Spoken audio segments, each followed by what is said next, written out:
Now, let me just quickly run through what has happened in the first 30 hours of free agency for you, John, because some of these other guys' names have been mentioned as maybe coming to the Clippers or coming to LA. They're not coming either. George goes to Philadelphia, 4 years, $212 million. Chris Paul was released by Golden State. He has promptly signed, and I think this is a great acquisition in San Antonio. Instead of making $30 million, he's going to make 1 year, $11 million, but he wants to play for Popovich. You talk about a glue guy to hold the team together. Orlando signed Denver guard Kentavious Caldwell-Pope, 3 years, $66 million. Pope played really well for the former NBA champions. Philadelphia, in addition to getting Paul George, signed Andre Drummond, rebounding specialist to the Chicago Bulls. Detroit landed Tobias Harris, the shooting forward who left Philadelphia. His name had been mentioned coming to the Clippers. He's gone to the Detroit Pistons from Philadelphia. Oklahoma City this afternoon signed the fast-developing center of the New York Knicks, Isaiah Hartenstein, 3 years, $87 million. Knicks ran out of money because of all the transactions the Knicks had made in the last couple of weeks. They lose Hartenstein. He goes to Oklahoma City. And, of course, Dallas makes the trade. We don't know all the components yet because it's a three-way deal. Dallas gets the three-point shooter Klay Thompson, not the Lakers. Charlotte gets the young forward, jumping jack Josh Green. Golden State gets cap relief because Klay Thompson is off the books.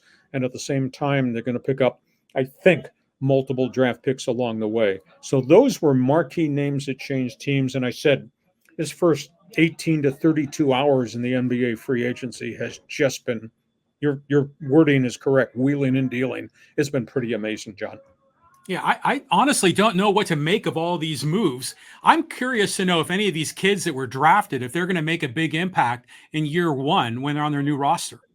Oh, I think the kids at the top of the draft board definitely are going to make impacts. And, the prime example is, you got young kids going to bad teams, so it takes time. But in some cases, you got young kids going to teams whose arrow is pointed up. I mean, Chris Paul joins Wembanyama in San Antonio. That's pretty impressive. And, Oklahoma City last year drafted Chet Holmgren, the kid from Gonzaga. Now they've gone out and they've added veteran people to put around him. So, it's one thing to draft the young player. The next thing is, do you have the right support people around the young player? And some of these clubs have wheeled and dealed. A couple of other sidebar notes. We, of course, came through the NBA draft last Wednesday and last Thursday. We talked about that. You don't get drafted, you sign as a free agent. Jaedon LeDee goes to the Minnesota Timberwolves. That's a pretty good situation, I think, for the ex-Aztec, John. And we had talked about go where you can play for a good coach, go where there's going to be an opportunity. It's weird. Jaedon LeDee goes to the Minnesota Timberwolves as a street free agent. He replaces Jalen McDaniels, another ex-Aztec, who was shipped away on a draft night NBA trade. So Jaedon LeDee goes to a really good team with a pretty good coach in Chris Finch.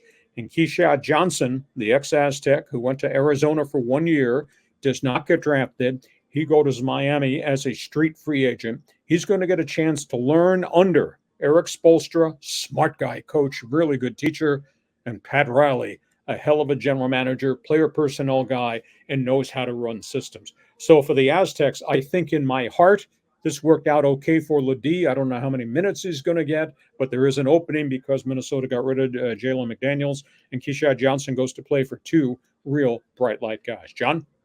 Well, I imagine both of those guys are going to end up on two-way deals, some kind of a G League thing. But it's interesting you brought up McDaniels because I often get him confused because there's a Jaedon and a Jalen. And I think it was Jaedon that went to the San Diego State, and Jalen, I think, went to the University of Washington, right? Right. I believe so. And so was it Jalen or Jaedon that was in Minnesota that just got moved? I believe it was Jalen. Okay. So, wow. Anyhow, LeDee gets an opportunity there for sure. I may have misspoken as to Jaedon versus Jalen, but it was Jalen McDaniels who wound up got moved. Hey, we get to